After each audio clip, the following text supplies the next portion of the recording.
Monsieur le professeur, bonjour. Բարև ձեզ, պարոն պրոֆեսոր։ Բարև ձեզ, Արտուր։ Ինչպես միշտ հաճույք է ձեզ հյուրընկալել մեր մոտ։ Ուզում եմ հիշեցնել մեր ունկնդիրներին, որ մենք պատիվ ունենք խոսել պրոֆեսոր Ռաֆիկ Ալֆեյանի հետ, որը միջազգային օրենքի պրոֆեսոր է Բարի Ասաս համալսարանում, Փարիզում։ Շնորհակալ եմ։ Բարի գալուստ։ Եվ այսպիսով, պարոն Ռուբիոն եկավ Երևան 50 րոպե անցկացրեց օդանավակայանում։ Բավականին կարևոր փաստաթուղթ է ստորագրել։ Երևի կարևոր էր, որ սպասելի ձևով եկավ։ Դուք երևի լավագույն փորձագետն եք միջազգային օրենքի հարցերով, ում մենք կարող ենք գտնել։ Ձեր կարծիքով սա ինչ փաստաթուղթ է, ինչ է տեղի ունեցել, եւ սա ինչ է նշանակում Զանգեզուրի միջանցքի ապագայի համար։ Եվ TRIP պրոյեկտի համար։ Ձեր վերլուծությունը խնդրեմ, պարոն պրոֆեսոր։ Ես կասեի, որ այս փաստաթուղթը որևէ բացառիկ բան չի ներկայացնում, բայց նա որոշ կարևոր մանրամասնություններ է ֆիքսում։ Հավելելով մի ուրիշ փաստաթուղթ, որը սրանից առաջ էր ստորագրվել հունիս ամսին։ Հունվարին։ Այդ նախորդ փաստաթուղթը ընդհանուր շրջանակ էր սահմանում TRIP-ի վերաբերյալ ստորագրված համաձայնությունների, որի մասին համաձայնությունը ստորագրվել է 2025 թվականին Վաշինգտոնում։ Այս փաստաթուղթը շատ կարևոր է, քանի որ նա հիշեցնում է որոշ սկզբունքների մասին, որը ես արդեն վերլուծել եմ անցյալում, բայց նաև ուրիշ էլեմենտներ է պարունակում, որոնք հարցականի տակ են։ Եվ անորոշ շրջաններ կամ անորոշ հարցեր կամ մոխրագույն զոնաներ, որոնք կապված են այս համաձայնության իրագործման հետ։ Եթե դեմ չեք, մենք կարող ենք քրոնոլոգիայի կարգով վերանայել այս փաստաթուղթը։ Իհարկե, սկսենք նրանից, որ ինչպես դուք հիշում եք, TRIP պրոյեկտը որպես իր նպատակը սահմանել էր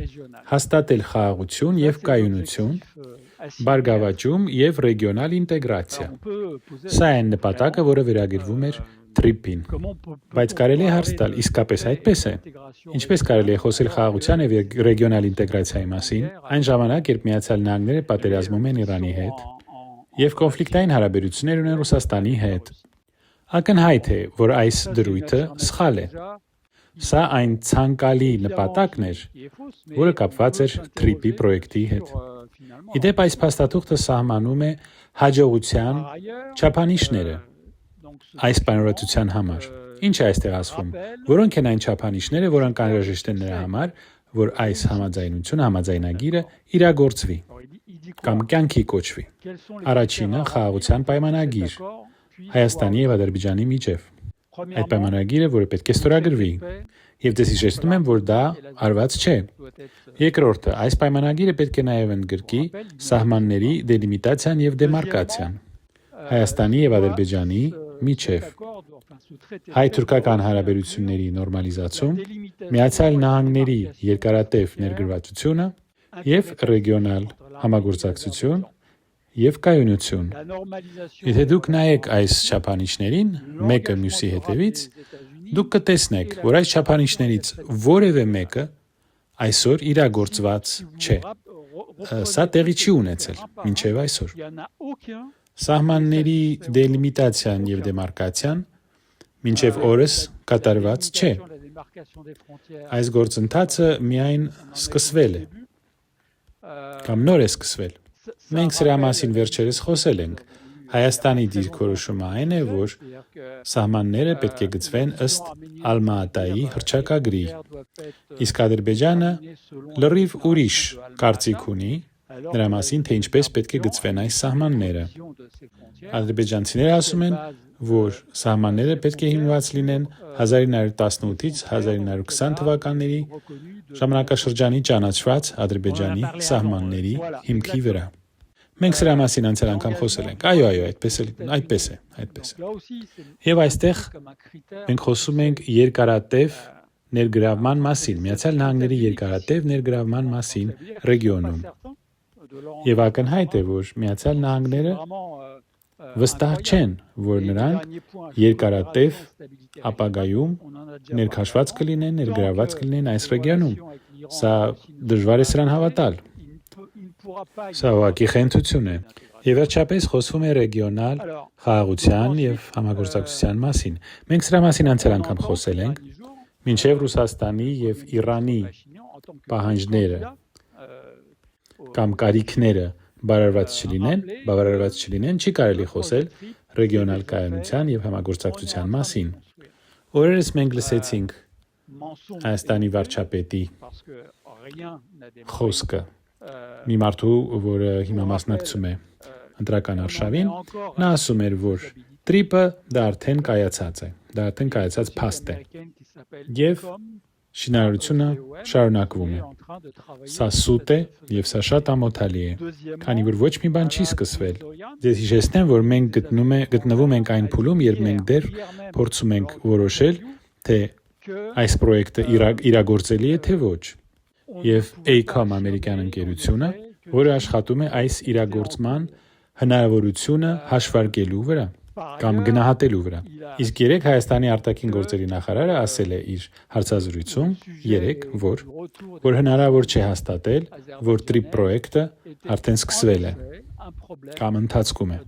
Իդեպ նա հաստատել է, որ 300,000 ադրբեջանցիների վերադարձի հարցը իդեպ խնդիր է այսօրվա հայ-ադրբեջանական հարաբերություններում։ Այսինքն նա հակառակն է ասում, հակաճառում է վարչապետի ասածին, որը ասում է, որ որևէ խնդիր չկա, եւ դա սուտ է։ Արտաքին գործերի նախարարը ասել է, որ ցավալի է, որ Ադրբեջանը անընդհատ բարձրացնում է այս թեման եւ այն դնում է սեղանի վրա։ Այսինքն մենք տեսնում ենք, որ կան թեմաներ, որոնք խանգարում են այս պրոյեկտի հաջող իրականացմանը կամ հաջողությանը։ Հիմա նայենք, թե ինչ է գրված այս փաստաթղթում, որը ստորագրել է Ռուբիոն եւ Միրզոյանը անցյալ շաբաթ։ Այնտեղ նշվում է, որ այս համաձայնագիրը կապված է երկու ուրիշ փաստաթղթի հետ, երկու կոնտրակտի հետ։ Առաջինը անգլերենով կոչվում է Shareholders Agreement, այսինքն փայատերերի համաձայնագիր։ Ֆրանսերեն սա կոչվում է Pacte d'actionnaires։ Եվ երկրորդ փաստաթուղթը, որը կապված է այս համաձայնագրի հետ, այն կոչվում է TDC Charter։ TDC-ն դա անգլերեն Trump Development Company, Թրամփի զարգացման ընկերություն։ Սա այն ընկերությունն է, որը իրականացնելու է Թրամփի ճանապարհի ստեղծումը։ Այսինքն սրանք այս ընկերությունների ստատուտներն են։ Խնդիրը այն է, որ այս երկու փաստաթղթերը չեն ներկայացվել հանրությանը։ Մենք չգիտենք ինչ է պարունակվում այս փաստաթղթերի մեջ։ Ես սա չգիտեի։ Բացառությամբ մի բանի, մենք գիտենք, թե ինչպես են փայերը կիսվում Միացյալ Նահանգների պետության եւ Հայաստանի պետության միջև 76% եւ 24%, 76% եւ 24%։ Եվ այստեղ հիշատակվում է, որ այս փայատերերի համաձայնագիրը դա կոմերցիալ փաստաթուղթ է, կոմերցիալ համաձայնություն է, այսինքն մասնավոր իրավունքին վերաբերող փաստաթուղթ է, որը ենթարկվում է ամերիկյան յուրիսդիկցիային կամ իրավասությանը։ Ավելի ճշգրիտ, Նյու Յորքի նահանգի իրավասությանն է ենթարկվում։ Սա նշանակում է, որ Հայաստանի յուրիսդիկցիան կամ իրավասությունը որևէ ձևով չի վերաբերվում այս կոմերցիալ համաձայնագրի Հայաստանի պետության եւ Միացյալ Նահանգների միջև կնքված։ Բայց պարոն դատավոր, իսկ ինչ է մնում Հայաստանի սուվերենությունից, ինքնիշխանությունից։ Եթե այստեղ Նյու Յորքի նահանգի իրավասության մասին է խոսվում, արդյոք մենք կարող ենք խոսել Հայաստանի սուվերենությունից կամ ինքնիշխանությունից։ Ակնհայտ է, որ այս կոմերցիալ կոնտրակտը հայկական պետության եւ Միացյալ Նահանգների միջև չեղարկում է Հայաստանի յուրիսդիկցիան կամ իրավասությունը այս կոնտրակտի վերաբերյալ։ Չեղարկում է Հայաստանի սուվերենությունը։ Այո, բացարձակապես այո։ Իհարկե, սա ակնհայտ է, քանի որ այս կոնտրակտը ենթարկվում է ամերիկյան իրավասությանը եւ Նյու Յորքի նահանգի իրավասությանը։ Սա ակնհայտ է։ Ինչ վերաբերվում է տրիպի զարգացման եւ այսպես, ինչու է սա կարևոր։ Որովհետեւ հենց այս ընկերությունը, որը զարգացնելու է Թրամփի ճանապարհը, TDC, որը կունենա բացառիկ օգտագործման իրավունքները, այն տարածքում, որը Հայաստանը զիջելու է այս պրոյեկտին։ Իսկ սա դեռ համարվելու է Հայաստանի տարածք։ Եթե այն ենթարկվելու է TDC ընկերության վերահսկողությանը։ Դե մենք դրա մասին արդեն խոսացել ենք։ Այս տարածքը մնալու է Հայաստանի տարածքի մեջ։ Միացյալ Նահանգները չեն զավթելու այս տարածքը։ Բայց հակառակ այն բանին, որ ասում են Հայաստանի իշխանությունները, Հայաստանի յուրիսդիկցիան կամ իրավասությունը գոյություն չի ունենալու։ Հայաստանի օրենքները չեն գործելու այնտեղ։ Եվ հիմա հաջողության որ չափանիշներն են սահմանվել այս պրոյեկտի համար։ Առաջինը պետք է անցկացվի տեխնիկական գնահատում, թե որքանով է հնարավոր այս շինարարությունը կատարել։ Այս պահին մենք դեռ չգիտենք արդյոք այս պրոյեկտը հնարավոր է իրագործել։ Եվ մենք կսպասենք, որ տեխնիկական հետազոտությունները ավարտվեն, որ երկրորդ հաջողության չափանիշը, որը սահմանվել է այս պրոյեկտի համար, դա քաղաքական նկատառումներն են։ Ես սա դրել եմ չակերտների մեջ, որովհետև պարզ չէ, սա ինչ քաղաքական նկատառումներ են։ Այսինքն, այստեղ խոսվում է քաղաքական նկատառումների մասին, որոնք բացատրված չեն, որոնք կարող են խոչընդոտ դառնալ այս պրոյեկտի իրականացման համար։ Այս խոչընդոտները կարող են տարբեր լինել, օրինակ այն խոչընդոտները, որոնց մասին մենք խոսեցինք սկզբում։ Օրինակ, խաղաղության պայմանագիրը մինչև օրս ստորագրված չէ, եւ ուրիշ խոչընդոտներ կարող են տեղի ունենալ։ Մի ուրիշ պատճառ, որի համար կարևոր է, թե ում ինքնիշխանությունը, ում սուվերենությունն է գործելու այս տարածքում, որտեղ գործելու է TDC ընկերությունը։ Մի ուրիշ կարևոր կետը այն է, որ երկու պրոյեկտների տեսակ կարող են կազմել այս նախագծի մաս։ Այնտեղ կան նախագծեր, որոնք կոչվում են TRIP նախագծեր, իսկ TRIP-ի նախագծերը պրոյեկտները դա որոնք են։ Դա երկաթուղին է, դա մեքենային ճանապարհն է, մեքենաների համար ճանապարհն է, դա խողովակներն են, գազատարները, նավթատարները, որոնցով անցնելու է գազը եւ նավթը, ֆիբրոպտիկ կաբելն է եւ էլեկտրական լարեր, կոմունիկացիաներ, գծեր։ TRIP նախագիծը հենց սրանցից է կազմված։ Եթե կոնկրետ նայենք։ Բայց այստեղ խոսվում է երկրորդ տեսակի պրոյեկտների մասին, որոնք տեղի են ունենալու այս տարածքում։ Սրա մասին խոսվում է 6-րդ կետում, այս պայմանագրի 6-րդ կետում, որը ստորագրվել է անցյալ շաբաթ, ըստ որի, ըստ այս կետի նախատեսվում է, որ կարող են լինել նաև ուրիշ պրոյեկտներ, ուրիշ նախագծեր, որոնք TRIP-ի մաս չեն կազմում եւ որոնք կատարվում են ցանկացած երրորդ անձի կամ կողմի միջոցով։ Ցանկացած երրորդ անձ կամ երրորդ կողմ կարող է իրագործել այս պրոյեկտները։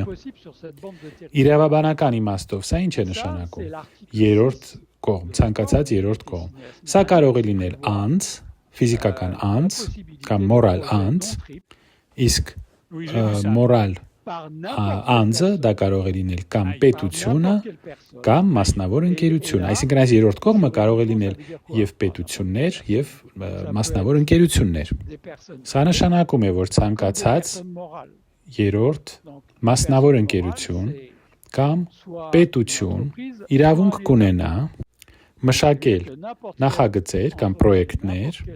որոնք պետք է երաշխավորվեն իհարկե TDC ընկերության ղեկավարության կողմից,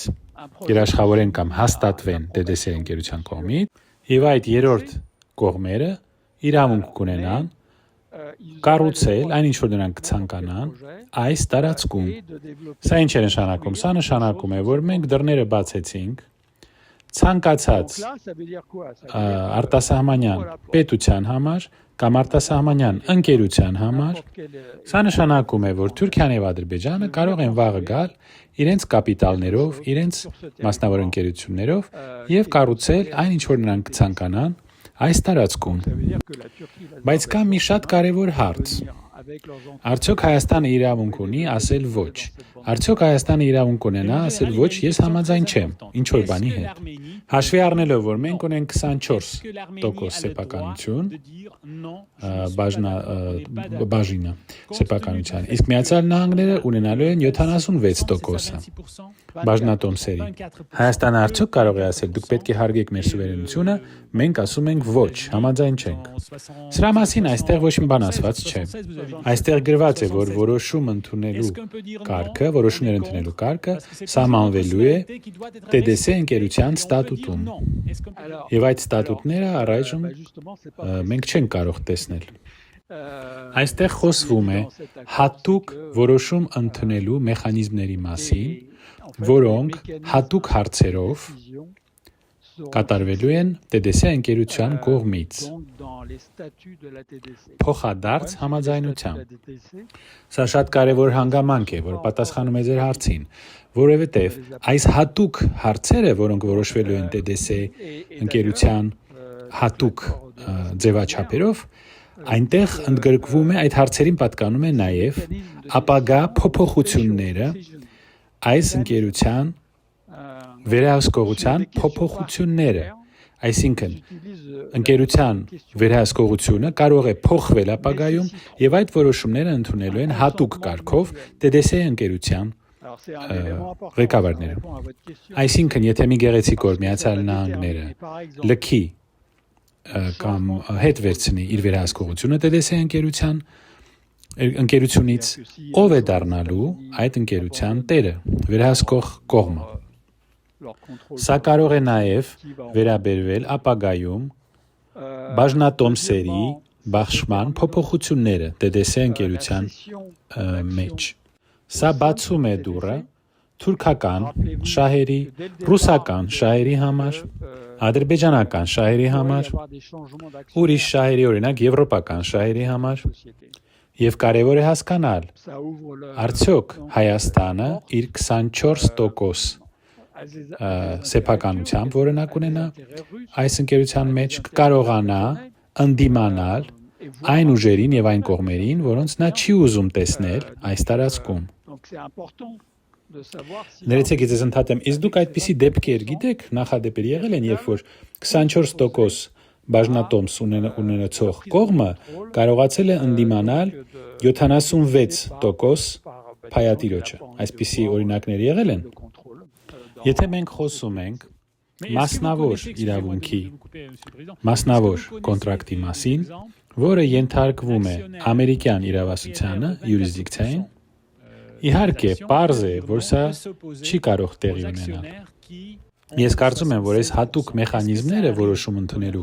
որոնք նրանք ուզում են սահմանել, հենց դրան են վերաբերվելու, հենց այսպիսի հնարավորություններին կամ անհանգստություններին են վերաբերվելու, որովհետև Հայաստանը հնարավոր է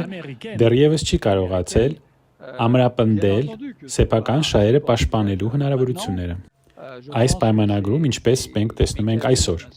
այսինքն որոշ բաները անհայտ են, մենք չգիտենք որոշ բաներ։ Եվ երրորդ պատճառը, որով սա կարևոր է, դա այն է, որ հենց TDC ընկերությունը որոշելու է, եւ մի ուրիշ կարևոր կետը այն է, որ հենց TDC ընկերությունն է որոշելու, թե ով են լինելու այն երկրորդական, երրորդ կողմերը,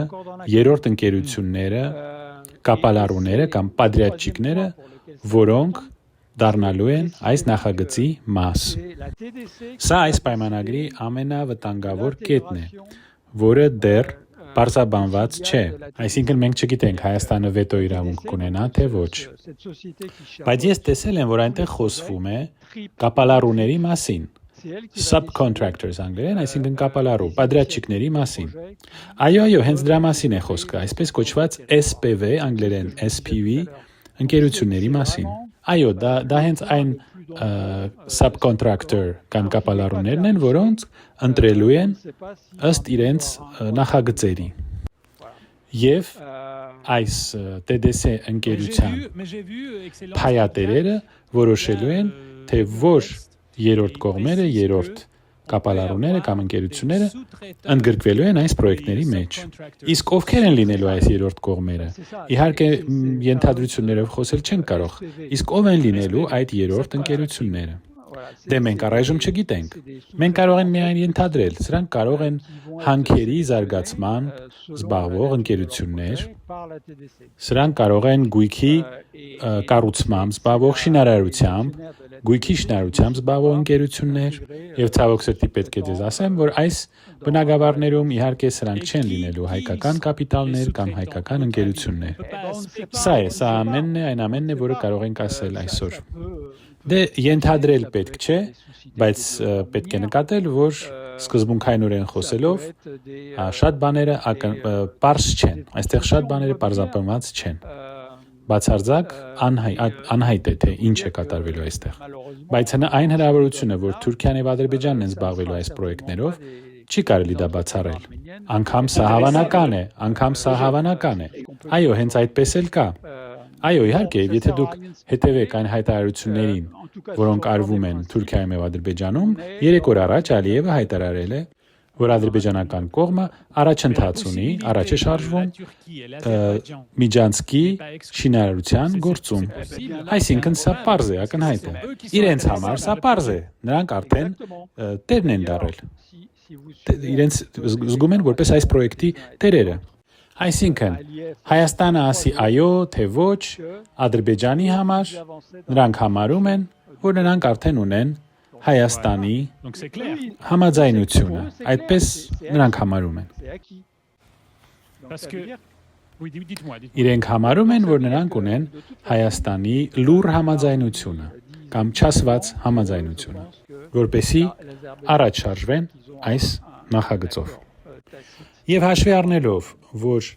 Տրամպի շրջապատը գտնվում է Իսրայելի լոբբիի ազդեցության տակ, իսկ Իսրայելը Ադրբեջանի ամենասերտ դաշնակիցներից մեկն է, արդյոք տրամաբանական չէ ենթադրել, որ մեր մեջքի հետևը Ալիևը, Իսրայելը եւ Տրամպը քննարկելու են,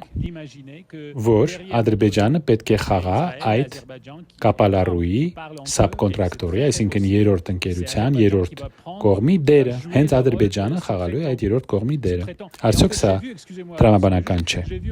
Ես տեսա Լոնդոնի տնտեսական համալսարանից մի փոքր մեջբերում, մի տեքստ, վերլուծություն, որտեղ ասված էր, այնտեղ ասված էր, որ Ադրբեջանը եւ Թուրքիան ունեն ռազմավարական դիրքեր, ստրատեգիական դիրքեր, որպեսզի դառնան այն պատրաստիչների կամ երրորդ ընկերությունների, կապալառուների դերում հանդիսանան եւ զբաղվեն շինարարությունով, ֆինանսավորմամբ, ներդրումներով, սպասարկմամբ կամ սերվիսով այս ճանապարհի վրա, սա անգլիացիներն են ասում, որտեվ գիտեք, մեզ միշտ մեղադրում են, որ մենք ռուսների ագենտներ ենք, մենք միշտ ռուսի ագենտ ենք։ Դուք գիտեք, եթե մենք չենք ուզում զիջել Հայաստանը մեր թշնամիներին, մենք դառնում ենք ռուսի ագենտ։ Եվ դուք տեսաք, որ Դոնոսավանի քաղաքապետը մի նոր զեկուցում գրեց, դուք այդ անձին ճանաչում եք, բայց այս դեպքում անգլիացիներն են սա ասում, որ Ադրբեջանը եւ Թուրքիան կունենան ստրատեգիական դիրքեր, որպեսզի դառնան այդ կոնտրակտորները, այդ երրորդ ընկերությունները Զանգեզուրի կորիդորում, Միջանցքում։ Եվ սա շատ տրամաբանական է։ Այո, սա ակնհայտ է։ Եվ հենց այդ պատճառով այս քննարկումների ամենասկզբից, եւ սա դուք տեսնում եք, հաստատվում է այդ բոլոր փաստաթղթերի մեջ, եթե դուք նայեք TRIP նախագծին եւ ոչ TRIP նախագծից դուրս ուրիշ նախագծերին, որոնք վերաբերում են այս միջանցքին, այնտեղ չկա ամերիկյան ֆինանսավորում։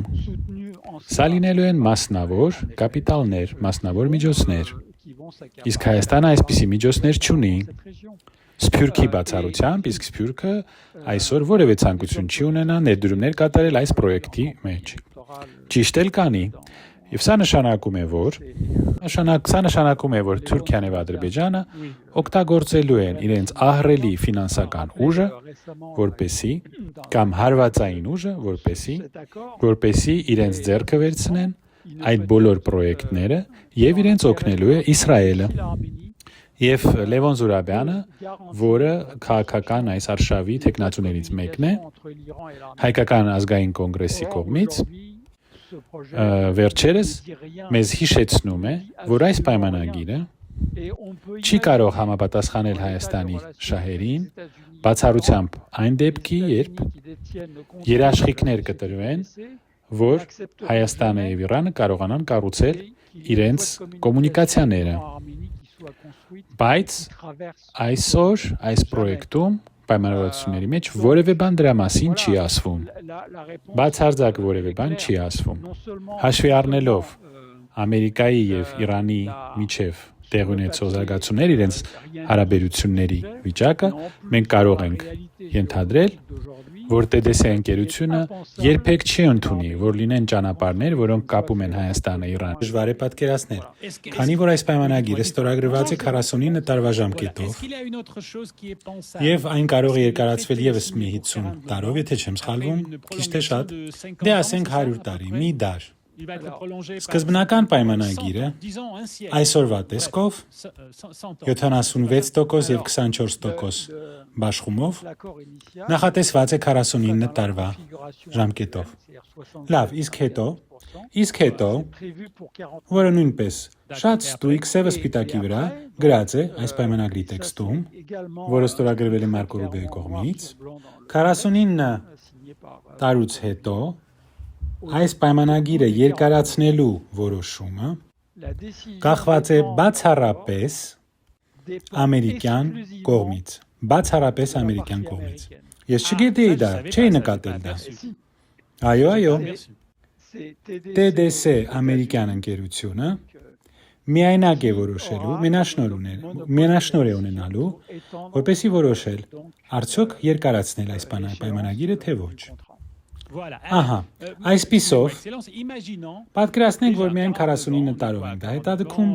49 տարի հետո մենք այստեղ չենք լինի, մի ուրիշ տեղ կլինենք, հույսով եմ, որ վերև կգնանք։ 49 տարի հետո Թուրքիան եւ Ադրբեջանը, ովքեր կառուցել են երկաթուղիները, ավտոմեքենաների համար ճանապարհները, իրենց կաբելն են քաշել, բոլոր սպասարկման կետերը, բոլոր ԱԳՃԼԿ-ները, 49 տարի հետո նրանք մեզ կասեն. Շատ շնորհակալ ենք, մեր սիրելի հայ ընկերներ, ձեզ հետ շատ հաճելի էր, իսկ հիմա մենք հետ կգնանք, կվերադառնանք, եւ սա կթողնենք ձեզ։ Ասեք, ինչ եք կարծում, ինչ տեղի կունենա 49 տարի հետո։ Տեսեք, ես չեմ ուզում զբաղվել ենթադրություններով, բայց ցավոք սրտի Հայաստանի վախճանը կարող է շատ ավելի արագ տեղի ունենալ, քան 49 տարի հետո։ Բայց եկեք շարունակենք քննարկել մի ուրիշ կետը, որը նույնպես շատ մտահոգիչ է, շատ մտահոգիչ է, որովհետև ըստ այս կետի ամերիկյան իշխանությունները շատ պարզ ասում են, որ Հայաստանը պետք է փոխի իր օրենսդրությունը։ Ինչ առումով, ինչ կետերով։ Առաջինը, իր օրենսդրությունը համատեղ ձեռնարկությունների վերաբերյալ։ Անգլերեն joint venture, ֆրանսերեն société conjointe։ TDC ընկերությունը դա հենց այսպիսի համատեղ ընկերություն է, կամ համատեղ ձեռնարկություն։ Բայց իրականում ես չեմ հասկանում ինչու են նրանք դա պահանջում, քանի որ TDC ընկերությունը համապատասխանում է կամ կառուցվում է ըստ ամերիկյան օրենսդրության։ Սա բավականին տարօրինակ է։ Եվ երկրորդ կետը Հայաստանը պետք է փոխի իր օրենսդրությունը, որը վերաբերվում է գնումների կամ սպասարկմանը, գնումներ, procurement անգլերեն։ Երրորդ պահանջը դա է, որ Հայաստանը պետք է փոխի իր օրենսդրությունը, ինչ վերաբերվում է մասնավոր եւ հանրային ընկերություններին կամ մասնավոր եւ հասարակական ձեռնարկությունների հարաբերությունների վերաբերյալ։ Այսինքն այն օրենսդրությունը, որը վերաբերվում է այն դեպքերի, երբ մասնավոր կապիտալը ներդրվում է պետական ձեռնարկությունների մեջ, ներդրումներ են կատարում պետական ձեռնարկություններում, կամ ամերիկյան, կամ հայկական, կամ ուրիշ պետությունների։ Մի ուրիշ կարևոր կետ, այս համաձայնագիրը պարզ ասում է, առանց որևէ երկիմաստության կամ շփոթության, շատ ստույգ ասում է, որ TRIP պրոյեկտը որևէ հարկեր չի վճարելու Հայաստանին։ Այսինքն, TRIP ձեռնարկության փայատերերը կամ ակցիոներները իրենց դիվիդենդների կամ շահույթի վրա հարկ չեն մուծելու։ Բոլոր ձեռքբերումները, գնումները, որոնք կատարվելու են այս պրոյեկտի համար, նույնպես ազատ են լինելու որևէ հարկերից։ Եվ մենք կարող ենք մեզ հարց տալ, իսկ ինչ է շահում Հայաստանը այս պրոյեկտում։ 24%։ Չէ, բայց ինչ է շահում Հայաստանը որպես պետություն ըստ այս նախագծի։ Եթե մենք հարկեր չենք վերցնելու, հետաքրքիր կլինի իմանալ, թե ինչ հարկ մենք կարող ենք ստանալ այն բոլոր ադրբեջանական ապրանքների հաշվին, որոնք հատելու են մեր տարածքը, Հայաստանի տարածքով են անցնելու։ Ինչ հարկեր մենք կարող ենք վերցնել դրանից։ Մենք ենթադրում ենք, որ մենք կստանանք տրանզիտային հարկեր, այս տրանզիտից հարկեր կստանանք, բայց ես բացարձակ համոզված չեմ, վստահ չեմ։ Եթե մենք լսում ենք նախագահ Ալիևին, պարզ է դառնում, որ որևէ տրանզիտային հարկեր չեն լինելու, այս տրանզիտը լինելու է ազատ, հարկերից ազատ ադրբեջանական ապրանքի համար այս միջանցքի տարածքում։ Սա իսկական բերեզինա է։ Բերեզինան ֆրանսերեն նշանակում է տոտալ կատաստրոֆիկ պարտություն։ Տնտեսական տեսակետից սա տոտալ պարտություն է, բերեզինա է Հայաստանի համար։ Եվ ինչ է ասում պայմանագիրը։ Պայմանագիրը ասում է, որ այդ բոլոր փոփոխությունները, օրենսդրական փոփոխությունները ներառվելու են, մաս են կազմելու ակցիոներների, փայատերերի համաձայնագրի մեջ։ Նրանք ընդգրկվելու են փայատերերի պակտի կամ համաձայնագրի մեջ եւ ՏԴՍ ընկերության ստատուտում։ Այսինքն, մենք փակում ենք այդ բոլոր իրավաբանական ստատուտները կամ կետերը այս պայմանագրերով, որոնք հանդես են գալիս որպես մասնավոր օրենսդրության պայմանագիր կամ մասնավոր իրավաբանական պայմանագիր, եւ որոնք ստորագրվել են TRIP պրոյեկտի շուրջը։ Այսինքն ՏԴՍ ընկերության խարտիան եւ փայատերերի համաձայնագիրը, այդ երկու փաստաթղթերը։ Եվ վերջի կետը, ամենասարսափելի, անընդունելի կետը, որին դժվար է հավատալ, դա այն է, որ նրանք ասում են, եւ դուք դա արդեն նշեցիք, դա այն է, որ այս կոմերցիալ կոնտրակտը, պայմանագիրը, TRIP պրոյեկտի շուրջ, գերիշխող ուժ կունենա Հայաստանի օրենսդրության վերաբերյալ, այսինքն իր իրավաբանական ուժը գերիշխելու է, իսկ Հայաստանի օրենսդրությունը ուժ չի ունենալու, որը վերաբերվում է նույնպես սահմանադրությանը։ Սա շատ մեծ հարցական է դնում իմ համար։ Ես կցանկանայի, որ ինձ ցույց տալ, թե Հայաստանի սահմանադրության որ մասն է, ինչպես է հնարավոր, որ մասնավոր կոնտրակտը, մասնավոր պայմանագիրը գերիշխող ուժ ունենա Հայաստանի սահմանադրության վրա, կամ որ մասի վրա։ Սահմանադրության վերաբերյալ գերիշխող ուժը նախատեսված է միջազգային օրենքով միայն մի դեպքում, երբ խոսքը գնում է միջազգային պայմանագրերի մասին։ Այս մասնավոր կոնտրակտը, մասնավոր պայմանագիրը, սա միջազգային պայմանագիր չէ, որքանով որ ես գիտեմ։ Արդյոք սա կդառնա միջազգային պայմանագիր, ես չգիտեմ։ Այսօր, երբ որ մենք վերլուծում ենք իրավիճակը, սա կոմերցիալ մասնավոր կոնտրակտ է, միջազգային պայմանագիր չէ։ Կոմերցիալ մասնավոր պայմանագիրը որևէ դեպքում չի կարող գերիշխող ուժ ունենալ սահմանադրության վերաբերյալ։ Ահա այս կետերը մեծ մտահոգություն է առաջացնում։ Ինչ վերաբերվում է սուվերենությանը, ինքնիշխանությանը, սրա մասին մենք կարող ենք խոսել, երբ նայում ենք այս պայմանագրի վերջի կետերից մեկի վրա։ Այստեղ ամերիկյան կառավարությունը պարզ ձևով ասում է, որ Հայաստանի իշխանության գործն է կամ պարտավորությունն է այնպես անել, որ այն տարածքի վրա, որը նա զիջում է, կոնցեսիայով զիջում է այս միջանցքի համար, այս պրոյեկտի համար, որևէ խոչընդոտ չլինի, որը խանգարի այս պրոյեկտի իրականացմանը։ Սա ինչ է նշանակում։ Սա նշանակում է, որ բոլոր մարդիկ, բոլոր ընտանիքները, բոլոր ձեռնարկությունները, որոնք այսօր գտնվում են այս ապագա միջանցքի տարածքում, այդ բոլոր մարդիկ, ընտանիքները եւ ձեռնարկությունները պետք է դուրս բերվեն այս տարածքից, էքսպրոպրիացիայի ենթարկվեն։ Ինչպես էքսպրոպրիացիայի ենթարկվեն։ Այո, հենց այդպես։ Ինչպես, իսկ այն մարդիկ, ովքեր ապրում են այնտեղ, ըստ այս պայմանագրի, որը պարտադրվել է ամերիկյան իշխանությունների կողմից,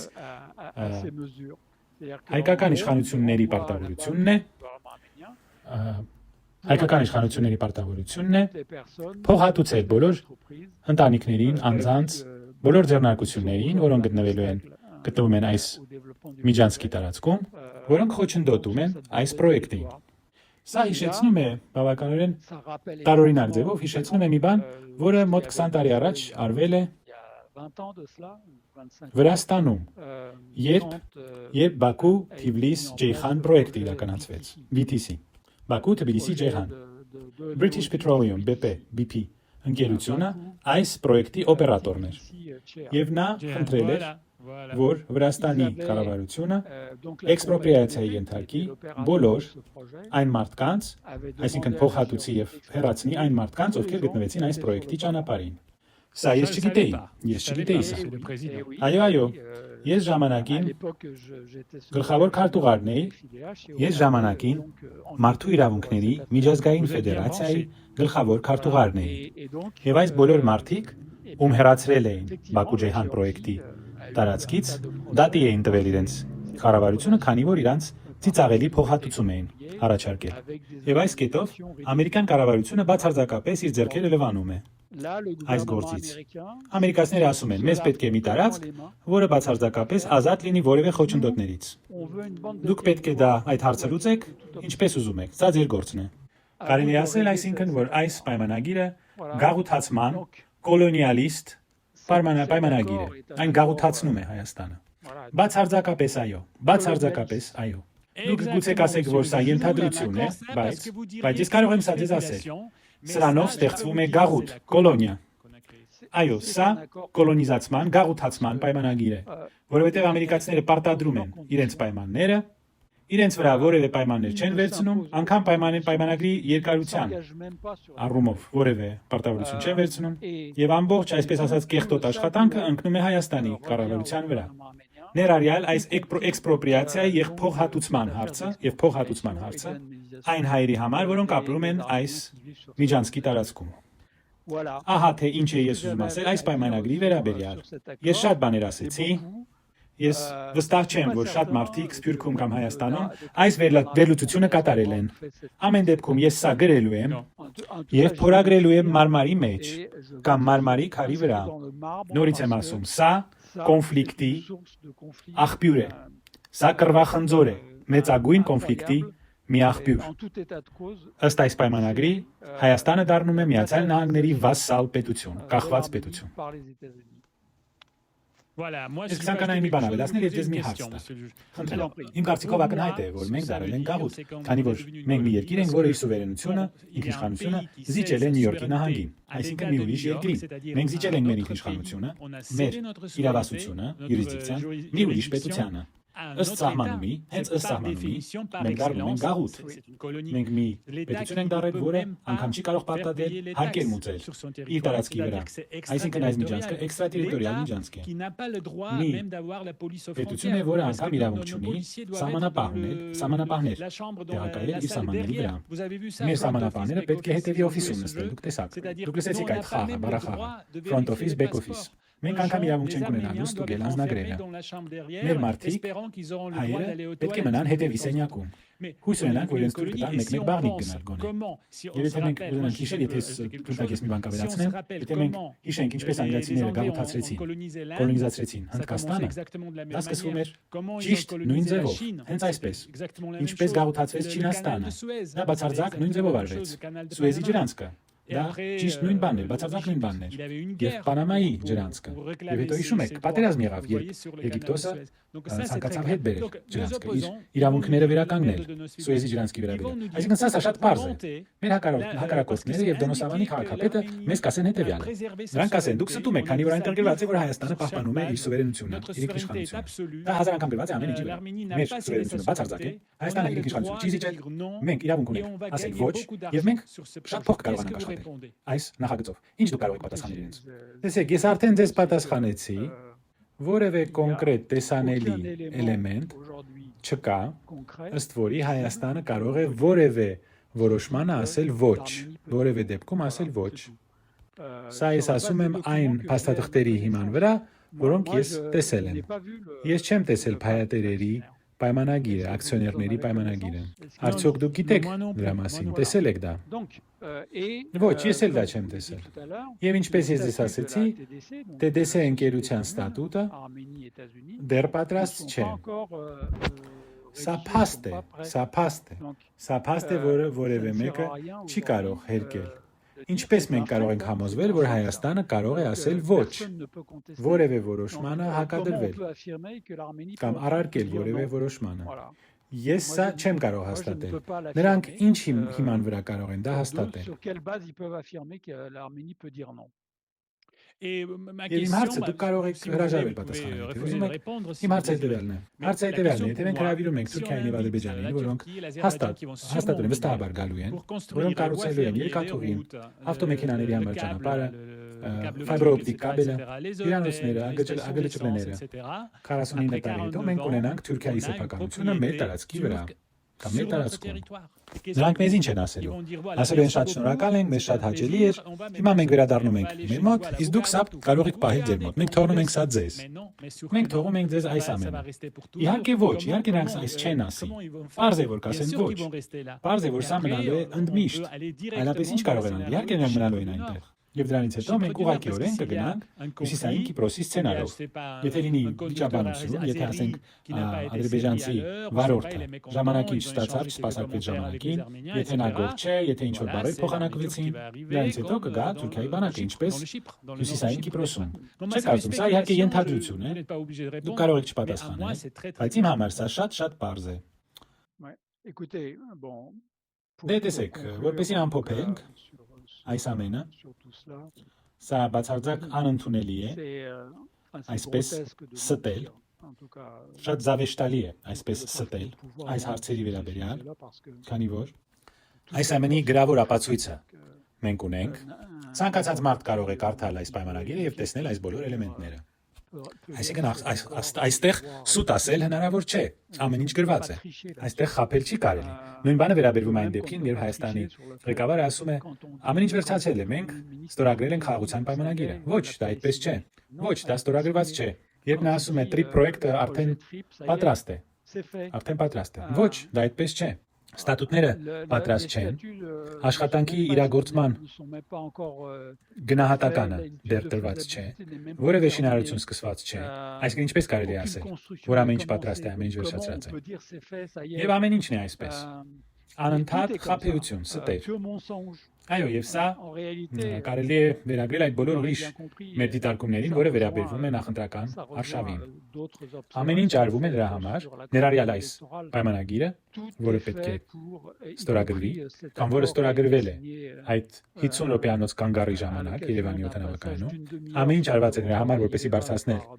Հայաստանի ղեկավարի պրեստիժը, հեղինակությունը եւ իրեն օգնել, որ նա նորից ընտրվի։ Բայց դրա տակը ոչինչ չկա։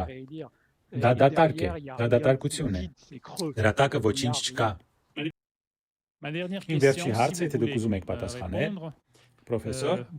մի քանի օրում Հայաստանում տեղի ունենալու ընտրությունները։ Ես չգիտեմ ինչ է պետք ակնկալել, ինչին պետք է պատրաստ լինել։ Բայց եթե լինեն խնդիրներ, խախտումներ, կեղծիքներ, ես հույս ունեմ, որ սա տեղի չի ունենա, բայց եթե լինեն բռնության դեպքեր, խաբեության դեպքեր, ինչ ենք մենք կարող ձեռնարկել, ինչ ռեսուրսներ ունենք մենք։ Հայաստանի քաղաքացիները ինչ կարող են անել։ Ում պետք է դիմենք։ Եթե մարդիկ նկատեն որոշ խախտումներ, բաներ, որոնք կանոնավոր չեն։ Մենք ինչ միջոցներ ունենք։ Սա դժվար հարց է, քանի որ արդեն մենք տեսնում ենք, որ մի քանի օր բռնության դեպքեր են տեղի ունենում։ Մի քաղաքական կուսակցության հետևորդները հարձակվում են մյուս կուսակցության հետևորդների վրա։ Սա արդեն տեղի է ունենում։ Եվ ես մտահոգություն ունեմ, որ քվեարկության օրը, ընտրության օրը այսպիսի դեպքերը շատանալու են։ Ես էլ եմ մտահոգված դրանով։ Տեղի է ունենում վախեցնելու, ահաբեկելու մի արշավ, եւ երկրորդը մենք տեսնում ենք, որ տարբեր պատրվակներով նոր ձերբակալություններ են տեղի ունենում։ Տարբեր ընդդիմադիրների նկատմամբ հակակոռուպցիոն կոմիտեն, չգիտես ինչու պատահական, զբաղվում է միայն ընդդիմադիրների գործերով եւ չի զբաղվում իշխանական գործիչների գործերով։ Ես որպես ՅՈԴԱ պրոյեկտի կոորդինատոր մենք սա նշել ենք, մենք սա ընդգծել ենք։ Այսօր բոլոր իրավապահպան մարմինները, բոլոր պետական կոմիտեները աշխատում են միայն ընդդիմադիր գործիչների դեմ, զբաղվում են միայն ընդդիմադիրներով։ Նրանք զբաղվում են միայն ընդդիմադիրներով եւ երբեք չեն զբաղվում այն մարդկանցով, ովքեր գտնվում են իշխանությանում։ Այս ամենը ստեղծում է վախի մթնոլորտ, ահաբեկչության մթնոլորտ եւ անարդարության մթնոլորտ, եւ մենք չգիտենք, թե ինչ է լինելու վաղը։ Կամ մարդիկ սա կընդունեն որպես իրենց անխուսափելի բախտը կամ ֆատալ ձևով սա կընդունեն, այսինքն սրանից խուսափել չի լինելու, նրանք կկարծեն, կամ նրանք բողոքի դուրս կգան։ Եթե նրանք տեսնեն, որ ձայների բաշխումը չի համապատասխանում քաղաքական ուժերի բաշխմանը։ Ամեն դեպքում ես կարծում եմ, որ երկու այդ տուրերի հնարավոր ընտրությունների ժամանակ շատ բաներ կարող են տեղի ունենալ։ Եթե առաջի ընտրությունների ժամանակ իշխանական կուսակցությունը չկարողանա մեծամասնության հասնել, շատ բաներ կարող են տեղի ունենալ։ Մենք տեսնում ենք, որ որոշ էլեմենտներ են պատրաստվում, որպեսզի թույլ չտալ, որ ընդդիմության մի քանի կուսակցությունները կարողանան միանալ կամ կոալիցիա կազմեն։ Կարծում եմ, որ իշխանական կուսակցությունը սա կանի առանց որևէ կասկածի, որովհետև նա ունի ամերիկացիների եւ եվրոպացիների աջակցությունը։ Ցավոք սրտի, այո։ Վերջի հարցը, եթե մարդիկ նկատեն, որ կան խախտումներ, ֆաբրիկացիաներ, եթե օրինակ քվեաթերթիկները ֆաբրիկացված լինեն, կամ նրանք օրինակ տեսախցիկներ, կամերաներ նկատեն, եթե լինեն բռնության դեպքեր, արդյոք պետք է լուսանկարներ անել, վիդեոներ նկարահանել, զեկուցումներ գրել, կամ դա արդյոք կլինի անիմաստ։ Ոչ, իհարկե պետք է դա անել։ Դա միշտ պետք է անել։ Իսկ ում պետք է դիմել։ Ընտրական կոմիսիային, ընտրական կոմիտեին, հանձնաժողովին, բայց այնտեղ նաև Դոնոսավանի քաղաքապետն է։ Ոչ, նա այնտեղ չկա։ Նա իր սեփական կազմակերպությունը ունի։ Ընտրությունների դիտորդների մի հանձնաժողով, իր սեփական հանձնաժողովը ունի։ Իրեն պետք է զրկեին իր դիտորդի կարգավիճակից, իդեպ, եւ տեխնացուներից երկուսը պահանջել են, որ նրանց զրկեն դիտորդի կարգավիճակից, եւ նրանք բացարձակ իրավացի են։ Այս պարոնը ինքնակոչ անձ է, նա իշխանության գործակալ է, եւ նա որևէ կապ չունի, որևէ գործ չունի այս ընտրությունների դիտորդի կարգավիճակի հետ։ Այս մարդուն արդեն պետք է զրկեին այդ կարգավիճակից։ Այսինքն իհարկե իրեն դիմել պետք չէ։ Կլինեն ԵԱՀԿ-ի դիտորդները, իրենց պետք է դիմել, լինեն նաև օմբուդսմենի կողմից ուղարկված դիտորդները եւ ընդդիմադիր կուսակցություններից դիտորդներ կլինեն։ Շատ լավ, այսինքն մարդիկ կլինեն այնտեղ։ Ուրիշ մարդիկ էլ կլինեն, ոչ միայն գործ տվողները այս մարդու պես։ Պրոֆեսոր, շատ շնորհակալ եմ։ Սա շատ հետաքրքիր է։ Կարծում եմ, որ մեր հարցազրույցի ժամանակը շատ ճիշտ էր ընտրված, որովհետև հիմա է պետք իմանալ ինչին կարելի է սպասել, ինչ կարելի է ակնկալել, ինչ կլինի, եթե մենք ոչինչ չանենք, եթե մենք անտարբեր մնանք, եթե մենք չգործենք, որպեսզի փրկել մեր փոքրիկ հանրապետությունը։ Եվ մենք լիովին չգաղութացվենք, գաղութ չդառնանք։ Շատ շնորհակալ եմ եւ գուցե մի ուրիշ անգամ կխոսենք։ Շնորհակալություն։